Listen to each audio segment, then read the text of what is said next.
Hello guys, welcome to the redraft of the 2001 NHL Entry Draft in Florida.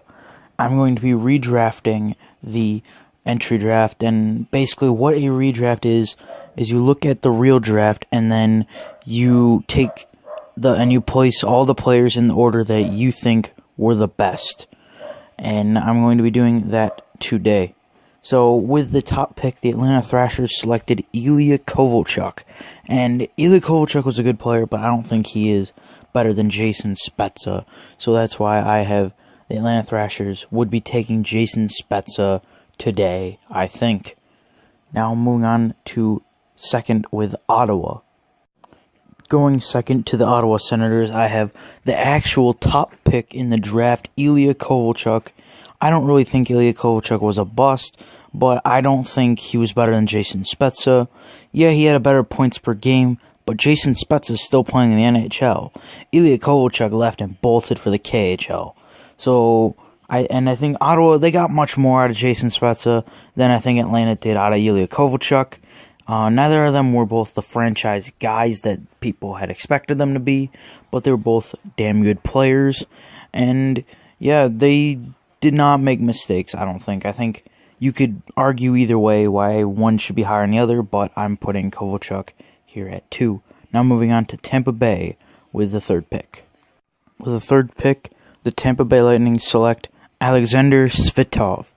Just kidding, the Tampa Bay Lightning real time would select Mikko Koivu. That's who they selected in real life. Now, can any of you tell me in the comments who Alexander Svechnikov is without looking him up? Didn't think so. He was drafted by Tampa, never really panned out, played 179 games, only mustering up 37 points. He did muster up 223 penalty minutes, so he spent a lot of time in the box, and he was out of the NHL in 2007, so never really panned out. Koivu, as we all know, went to Minnesota and ended up being a very solid player and a future captain for the organization, and was a steal at 6. And they got a definite great player, but in this redraft, he would be going to Tampa Bay. And imagine how Tampa Bay could have changed. Tampa Bay, I mean, they did win a cup a few years down the line with St. Louis and LeCavalier. Imagine if they would have won a cup with Mikko Koivu too. Tampa Bay could have been better for a lot longer. And this world would be very different if they had taken Mikko Koivu. Now moving on to the hometown Florida Panthers with the fourth pick. Coming in here at number 4, I have Jason Pominville, who actually did not go this high at all.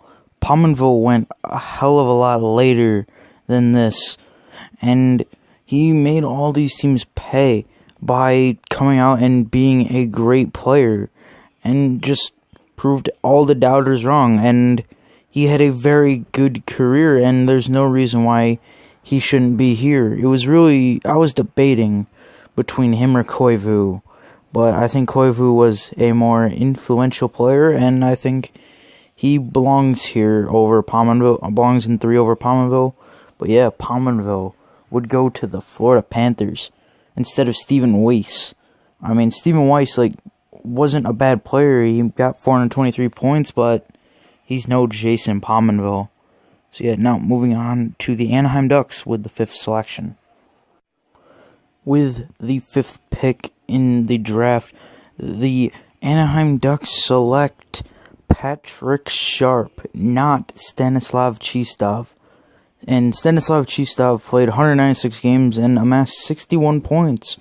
For a left winger, that's not too great. And Patrick Sharp did not do that.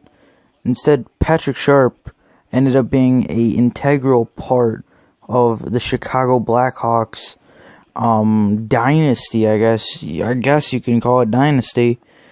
He ended up being an integral part of that, and he really helped them get to where they are. And Sharp was originally drafted in the 3rd round, 95th overall, by the Philadelphia Flyers out of the University of Vermont. He ended up putting up 601 points so far in 871 games. I mean, he was a very good player and deserves to be here. He could have made a case for being above Pominville, but I really did not see it. And now moving on to number 6 with Minnesota. With the 6th pick, the Minnesota Wild select Craig Anderson.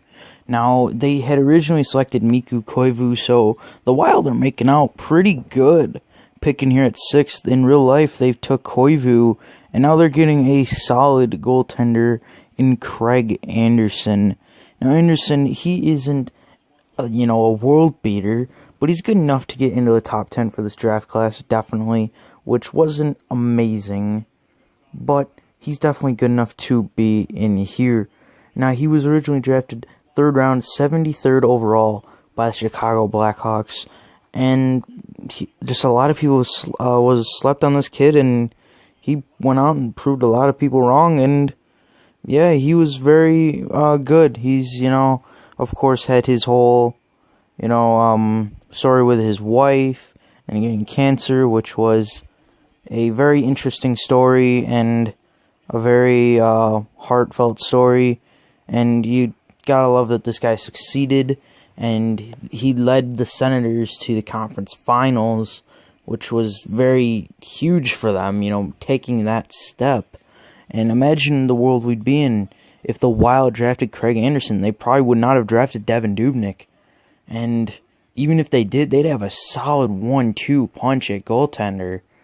And now we're going to go take a look at what Montreal would be doing. With the 7th pick, the Montreal Canadiens select Christian Ehrhoff. And Ehrhoff is one of the better offensive defensemen. He comes in here and goes 7. I think he's definitely good enough. He's a fairly good offensive defenseman that was taken 106th overall in the 4th round by the San Jose Sharks. I mean, for a defenseman, he went out there and played 789 games and put up 339 points. That's not too bad for Christian Ehrhoff. I think he's a decent offensive defenseman. Not worth the huge contract the Sabres gave him, but decent nonetheless. And he's a significant upgrade over Mike Komisarek. I mean, he played 551 games, which isn't too bad. Put up 81 points. Guess he was more of a defensive defenseman, but he did have a lot of penalty minutes with 679. Ehrhoff, I think, is an upgrade for the Canadiens. And, yeah, sorry if you hear the dogs in the background, but now we're moving on to the Columbus Blue Jackets with the 8th selection. With the 8th pick, the Columbus Blue Jackets select Mike Smith. Or at least they would in this redraft. In real life, the Columbus Blue Jackets selected Pascal Leclerc from the Halifax Mooseheads in the QMJHL. He was a goalie, and so either way, they're ending up with a goalie. And he played 173 games. He amassed 4 assists and was out of the league in 2011. So, I mean, from 2001 to 11, I mean, he lasted 10 years, but I don't think all those were in the NHL. He was just a fairly underachieving goaltender, when instead they could have gotten Mike Smith, who went in the 5th round, 161st overall, to the Dallas Stars out of Sudbury, who has so far played 476 games. That's not bad. And he has amassed 1 goal as a goaltender, 10 assists, and 11 points, and is still in the league. Mike Smith, not a great goalie, but he's good enough to get into this top 10, and I think Mike Smith is far better than Pascal Leclerc. Now, moving on to number 9, the Chicago Blackhawks. In the 1st round, with the 9th pick, the Chicago Blackhawks select Dan Hamhuis. Dan Hamhuis, he moved up about 3 spots in this redraft, because in real life, he was still a 1st round pick and went 12th overall to the Nashville Predators. Out of Prince George, he's played almost 1,000 games in the NHL, having played 953. He scored 56 goals, 263 assists, 319 points, and has amassed 590 penalty minutes. Some would argue that he should be higher on this list, but he's still here, and he's going to Chicago. He has played the most games out of anybody in this entire list, and Dan is definitely a decent defenseman.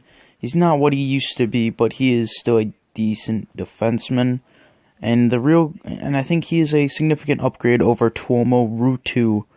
I mean, Tuomo Ruutu wasn't too bad, but Tuomo Ruutu wasn't the greatest. I mean, he played 735 games. He amassed 346 points, but I'd want a little more from a top 10 pick. Now moving on to the 10th and final pick, which belongs to the New York Rangers. With the 10th pick, the New York Rangers select Mike Camilleri. And Mike Camilleri, he originally went in the second round, 49th overall to the Los Angeles Kings out of the University of Michigan.